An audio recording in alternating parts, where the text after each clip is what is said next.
بسم الله والصلاة والسلام على رسول الله. أهلا وسهلا بكم حبايبي في فيديو جديد.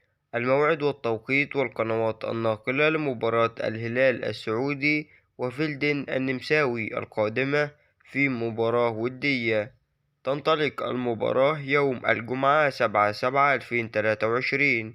تنطلق المباراة في تمام 9 مساء بتوقيت الجزائر وتونس والمغرب، 10 مساء بتوقيت مصر والسودان، الساعة 11 مساء بتوقيت مكة المكرمة، في مباراة ودية.